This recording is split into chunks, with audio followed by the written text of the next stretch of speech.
তার মধ্যে ব্যারিস্টার মইনুল হোসেন কখনো আমার পথে আসেননি।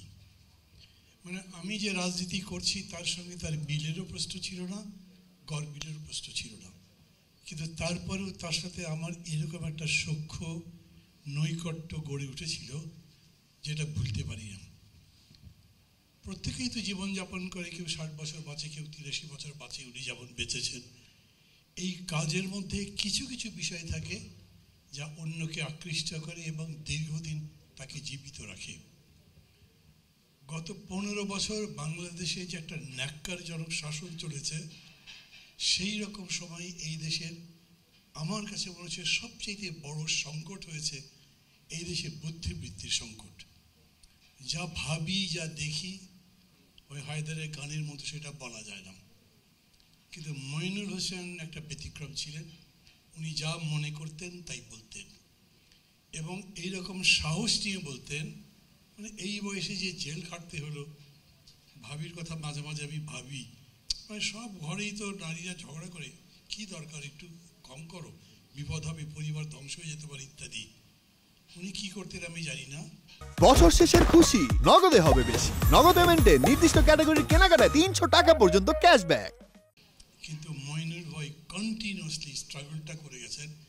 আমার মনে হয় যে উনি বাংলাদেশে একমাত্র ব্যক্তিত্ব এইরকম লাগাতার সত্যের পক্ষে থাকা। এরকম হয় যে একটা জিনিস, একটা মানুষকে আমি খুব পছন্দ করি, ভালোবাসি, সম্মান করি, কিন্তু তার কিছু কিছু কাজ পছন্দ করি না। আমি অনেক বড় মাপের মানুষকে দেখেছি, ধরেন এখন যদি আমি জানি না নামটা বলা শোভন হবে কি না, কিন্তু বাংলাদেশের কনস্টিটিউশনে প্রধানমন্ত্রীকে যে এত ক্ষমতা দেওয়া হলো, এটা কীভাবে? ডক্টর কামালকে আমরা কেউ কেউ প্রশ্ন করেছিলাম, ওনার জবাব ছিল বঙ্গবন্ধু ছিলেন তো, ওনার কথা বিবেচনা করে কড়া করতে পারিনি। আমি ব্যারিস্টার মইনুল যতগুলো বই লিখেছেন সবগুলো পড়েছি। আমি অবাক হয়ে গেছি, তার পিতার সঙ্গে শেখ মুজিবুর রহমানের সম্পর্কের কথা আমরা সবাই জানি। যে স্নেহ শেখ মুজিব তাকে করতেন, যে শ্রদ্ধা মইনুল হোসেন শেখ মুজিবকে করতেন, তারপরেও অন অকেশন উনি এরকম করে প্রতিবাদ করেছেন। বাকশাল থেকে প্রতিবাদ করে একটা অনন্য উদাহরণ।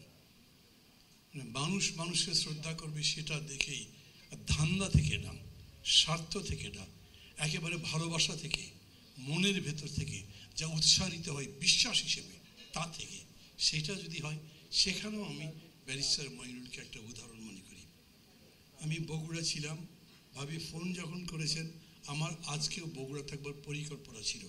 আমি মনে করেছি ওনার প্রতি অন্তত শ্রদ্ধা জানাবার জন্য আমার এখানে আসা দরকার। বাংলাদেশে খুব বড় সংকট আছে, ব্যক্তি হিসেবে কাকে সম্মান করা উচিত এই কথা আমার সন্তানদের শিখে যেতে পারি না। অর্থাৎ 15 বছর তো এগুলোর কোনো বালাই ছিল না, ওখানে অশ্রদ্ধা শেখানোটাই বড় ছিল।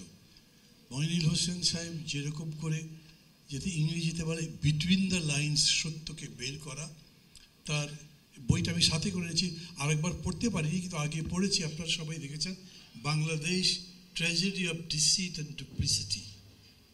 মানে এত চমৎকার একটা লেখা, আমাদের স্বাধীনতার ইতিহাস নিয়ে এত যে বিতর্ক, নিষ্পত্তি হচ্ছে না, কিন্তু এই মানুষ দলও করেন না, কিন্তু নিয়মিত বুদ্ধিবৃত্তির চর্চা করেন, সত্যের অনুসন্ধান করেন, এবং এখানে যেরকম লেখা আছে সম্ভবত মানে এরকম একটা দুটো বই লেখা হয়েছে, সেই সমস্ত বইয়ের মধ্যেও বাংলাদেশের ইতিহাস লেখার ক্ষেত্রে, তার ভেতরের সত্যের ক্ষেত্রে এই রকম চমৎকার একটা লেখা আর বোধহয় দ্বিতীয় নাই।